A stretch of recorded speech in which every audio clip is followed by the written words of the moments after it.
Assalamualaikum warahmatullahi wabarakatuh. Alhamdulillahirrahmanirrahim. Wa bihi nasta'in wa ala umuri dunya waddin.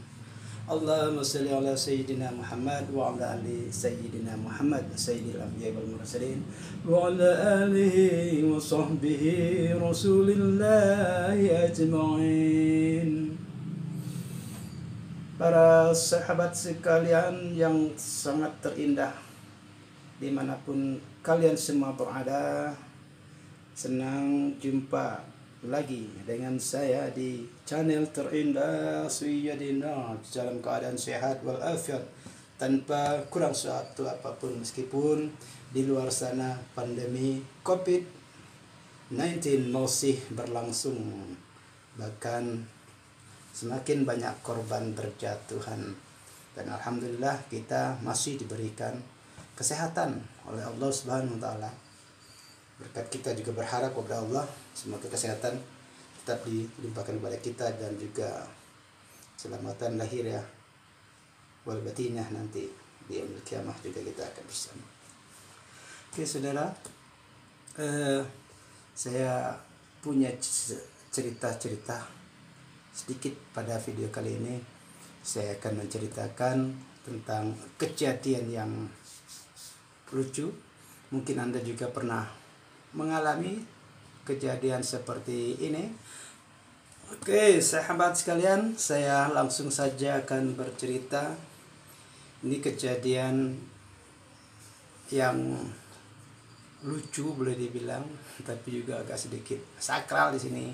Mungkin para sahabat channel terindah sekalian, khususnya yang muslim, mungkin pernah mengalami hal yang seperti ini, di mana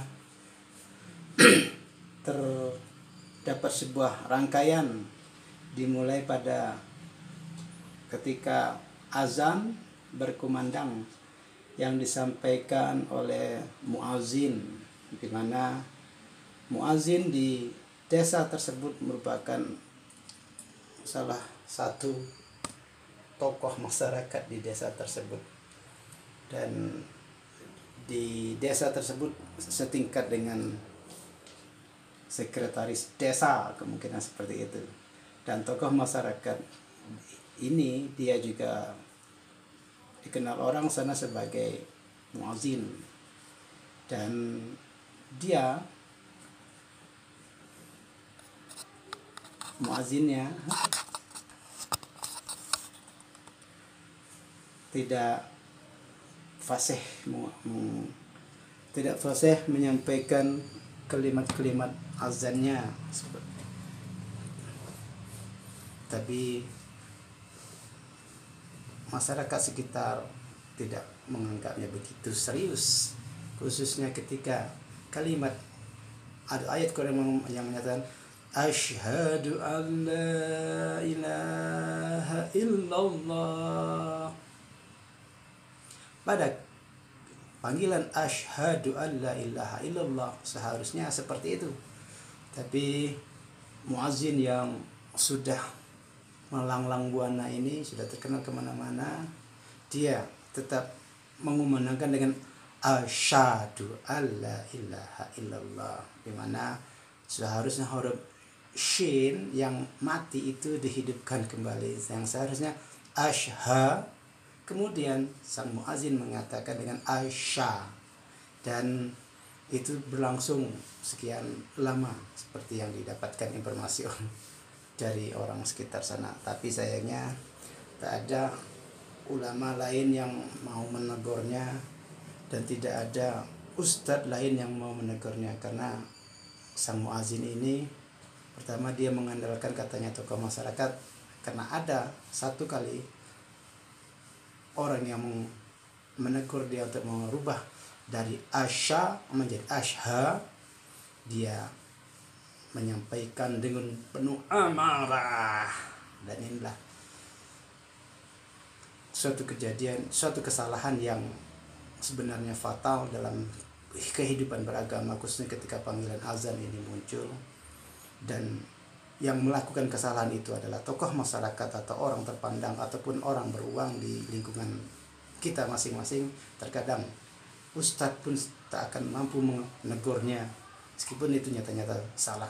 Seharusnya asyhadu an la ilaha illallah pada panggilan azan. Dia selalu mengatakan asyhadu an la ilaha illallah. Dan ini tak satu pun ustadz yang mau menegur dia. Dan ada juga kejadian yang lain. Ini mungkin Anda juga dimanapun mungkin pernah mengalaminya. Ketika kita sholat berjamaah, terkadang imam itu melakukan kesalahan yang tentu tanpa disengaja. Dan pada sebagaimana yang kita ketahui bahwa selain imam, itu di belakang imam yang 3 orang itu seharusnya juga memahami apa yang semestinya mereka lakukan ketika mereka berada di belakang imam.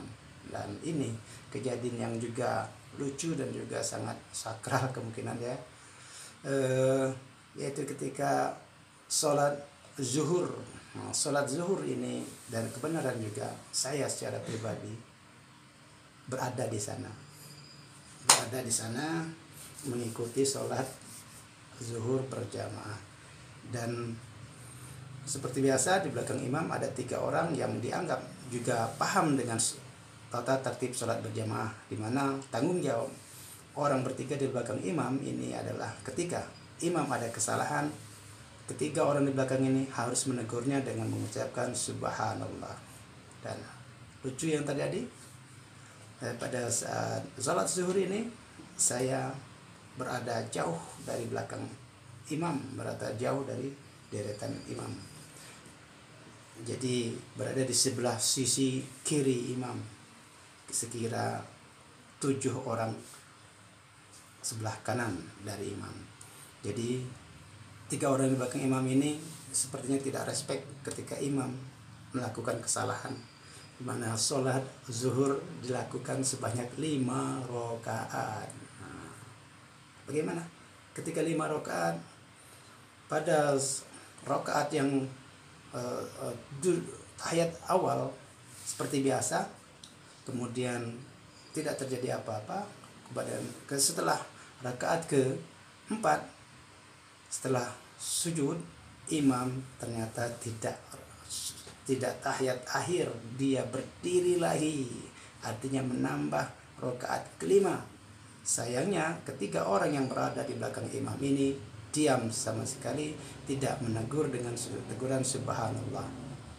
Dan akhirnya sampailah dengan salam, akhirnya sampai dengan doa, tidak ada yang mengulanginya. Dan pada saat itu saya secara pribadi juga ada di sana, tapi karena posisi saya jauh berada di belakang imam, jadi saya tidak mempunyai wewenang atau kewajiban untuk menegur dengan menyebutkan subhanallah agar imam teringat. Dan sampai dengan doa tidak ada yang merespon, dan masing-masing seperti tidak terjadi apa-apa. Akan tetapi 1-2 orang makmum di belakang menyatakan, sholat kita lebih 5 rakaat. Tapi wallahu a'lam bishawab, sebagian besar makmum termasuk saya pribadi tidak melakukan sujud sahwi untuk melanjutkan atau mengulang sholat zuhur tersebut menjadi 4 rakaat, karena niat saya secara pribadi mengikuti imam, dan imam juga telah di backup oleh 3 orang yang berada di belakangnya. Akan tetapi pada zuhur, pada video hari ini juga terjadi, dan saya berada di belakang, saya mengikuti sholat zuhur berjamaah tersebut, dan semuanya menganggap seperti tidak terjadi apa-apa. Dan sholat zuhur pada hari ini, Minggu 21 Februari 2021, telah di lingkungan kami khususnya imam melakukan sebuah kesalahan yang tentu tanpa sengaja. Yang sayangnya 3 wakil imam di belakang yang 3 orang itu juga tidak mengerti atau tidak tahu bahwa rakaat ke-5 telah terjadi. Dan ini mudah-mudahan kesalahan yang tidak akan terulang, sholat zuhur 5 rakaat yang terjadi sementara ini di kampung kami. Dan kita hubungkan secara keagamannya. Apakah masing-masing kita mau sholat lagi di rumah? Apakah tidak? Apakah kita anggap saja tidak terjadi apa-apa meskipun di kepala kita tahu bahwa sholat zuhur itu adalah 5 rakaat. Disinilah letak daripada Ar-Rahman dan Ar-Rahimnya Allah Subhanahu wa taala. Bahkan dalam ibadah pun ketika ada terjadi kesalahan tersebut, Allah toh tak akan menegur Anda secara langsung, tetapi pikiran Anda dan hati Anda itu yang akan menegur Anda sendiri bahwa telah terjadi sebuah kesalahan sholat zuhur 5 rakaat. Wallahu a'lam bishawab. Semoga Allah tetap menerima ibadah kami, dan semoga imam-imam ke depan juga tetap konsentrasi. Meskipun 4 rakaat itu sebenarnya tidak lama, tapi konsentrasi kita bisa buyar ketika berada di depan sebagai imam. Karena wallahu a'lam bishawab, mungkin ada ujub di sana, mungkin ada riak di sana ketika kita tegak jadi imam, sehingga konsentrasi kita hilang. Wallahu a'lam bishawab. Semoga salat zuhur 5 rakaat ini tidak terjadi lagi dimanapun. Apabila ada, kita berserah diri saja kepada Allah. Semoga ibadah kita diterima Allah Subhanahu wa taala. Amin ya rabbal alamin. Billahi taufiq wal hidayah. Wassalamualaikum warahmatullahi wabarakatuh.